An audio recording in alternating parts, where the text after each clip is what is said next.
Jack Cunningham is a bridge construction worker. He drinks while working, while driving, in the shower, in the bar, all the time, everywhere. He is a drunkard, isolated and lonely man. On Thanksgiving Day, Jack goes to the store where he meets his friend Sol, who is a basketball referee. Then he goes to Beth's house. Beth is upset that she is late, and expected to call. Jack left his phone at home. He spends the Thanksgiving Day with the Bath family and his mother. At late night, Jack tells his niece a childhood memory and tells his niece, Beth always wanted to take care of the others. Jack and Beth are talking. Beth worries about him. Beth tells Jack that Angela, Jack's wife who has been lived lonely for more than a year, has called and is worried about him. Jack calls Angela and asks her to call him to greet instead of back. Jack comes home and listens to his phone messages. Miguel plans to invite Jack to celebrate David's birthday. Father of Edward Devine from Bishop Hayes High School of Religion asks Jack to contact him. Jack goes to meet Devine's father. In the hall, he is waiting for him and see his uniform, photo, and his high school basketball championship trophy. Devine's father has seen Jack at his father's funeral, asking him is he married. Jack says they've been separated for a while. He asks,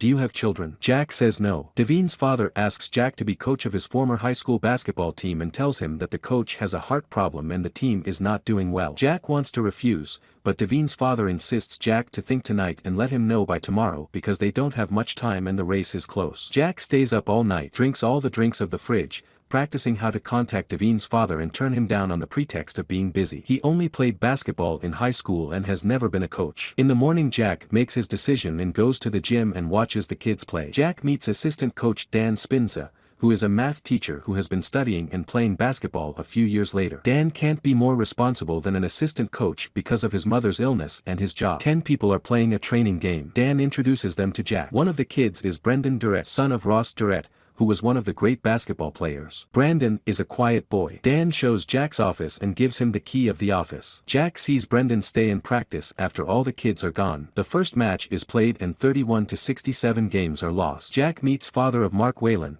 the head of the team. After the game, Jack goes to the bar and drinks as usual. At the end of the night the bartender takes him to his house. In the next match, the team loses the game. Miguel calls Jack and invites him to David's birthday. Angela calls Jack and makes lunch arrangements. Jack tells Angela that he looks at the team as a hobby and that makes him free of think. Jack asks Angela why she was worried about him. Angela says she's worried about her because Jack can't cope with her life. Angela tells Jack if he wanted to go to David's birthday, they should go together. Angela has found a new job in insurance, and she meets Nick, which makes Jack unhappy. Angela leaves without lunch. Jack goes to the bar and drinks. Ross Ditt sees Brandon, Jack's father, drunk in the bar. The bartender takes Jack back to his house. The match is a strong, professional, popular team and with tall players. Memorial coach Mr. Lombard speaks to Dan and tells Dan how control to keep Jack away from the bar until he came to practice. Dan is upset. Jack and Lombard have known each other for a long time. Jack is upset by the conversation and decides to be a coach. During the game, Jack uses ugly words, and Wayne's father is upset. The game is played by a difference of 38-72. On the way back to the bus, Wayland's father talks to Jack and tells Jack that we have a code of conduct. Part of that relates to the politely speaking,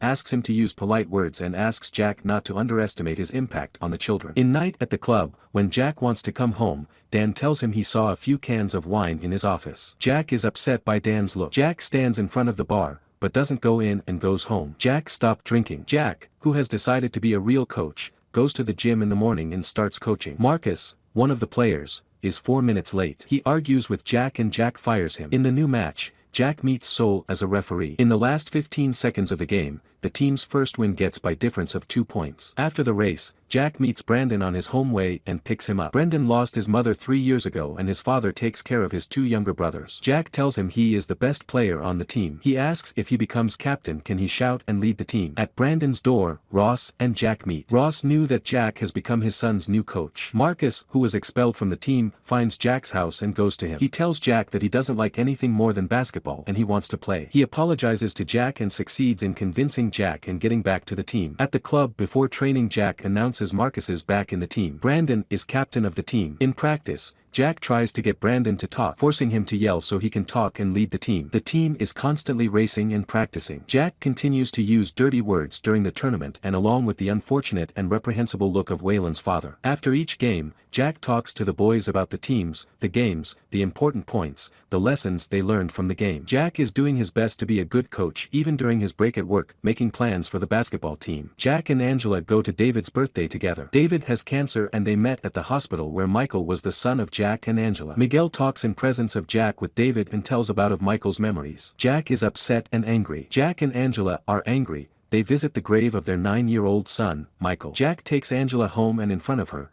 they both talk about Michael's absence and their bad mood, their anger and their nostalgia. Jack expresses his dismay and anger that Angela is busy with her life and brought Nick into her life. Angela gets upset and leaves the car. Beth's family and her mother come to see Jack. Jack and Beth's wife talk about the team. Jack's nephew gives a full description of the basketball tournament that surprises Jack. Jack invites them to see the match. It's an important match. Jack can't control his anger. Waylon's father is upset. Upset by Jack's reaction, his niece, Beth worries about him. Jack is taken out of the ground. The game is lost by 3 points. Jack takes Brendan home and they talk along the way. Brendan asks why Jack didn't join for Kansas team. Jack says his father didn't like him and he gave him attention and love when he noticed his good game. Jack realizes that his father doesn't love him, just love what he does. Jack leaves basketball and never plays again, takes drugs and makes a different life. Jack tries to hurt his father by hurting himself. Angela saves him from this situation. Jack goes to Ross' workplace and asks him to see Brendan's gameplay and support him. Jack tells Ross that Brendan has received invitations from prestigious universities and gives him a scholarship to allow him to play for their college team. Ross doesn't know about this and believes it's a mistake to hope for basketball,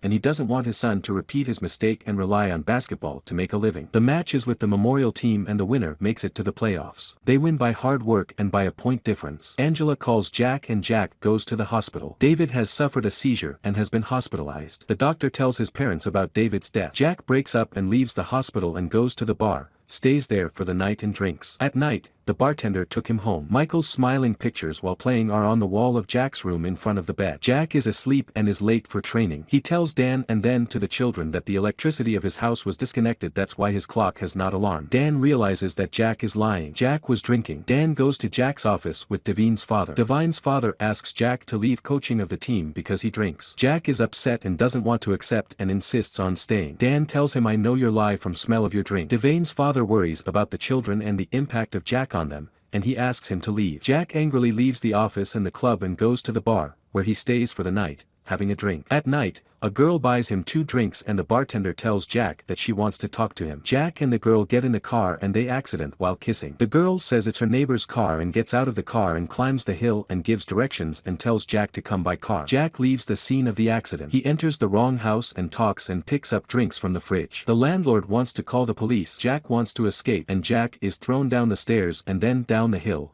and falls on the side of the street and collapses unconscious. Jack is in the hospital and Beth takes care of him. When Jack wakes up, Beth tells him he's worried and needs help. Jack goes to the sanatorium. Dan takes over the team temporarily. Jack is isolated after the death of his son Michael and doesn't talk to anyone about Michael. Jack talks to a psychologist and describes the pain his son suffered from brain and spinal tumors and 30 rounds of radiation therapy. The psychologist tells him, "We can't change the past. What we can do is choose how we move forward." Angela goes to the hospice at Jack's request to see him. Jack admits all his mistakes and apologizes to Angela for ruining their marriage and his mistakes about Angela and Michael. Jack's family goes to the hospice to see him. Jack talks to Dan on the phone about the team. In the crucial playoff match, the players do their best to win the game for their coach. Before the match begins, Brendan sees his father and his 2 brothers come to the stadium to watch the match. Reporters say, after 25 years, the team has re-entered the playoffs, the last time it was in Jack's time, and has made a professional appearance. They tell of Jack's influence on openers and that Jack has made players as tough, serious, and demanding opponents. The qualities that make players as a winner. Jack picks up his basketball and after years he touches the ball.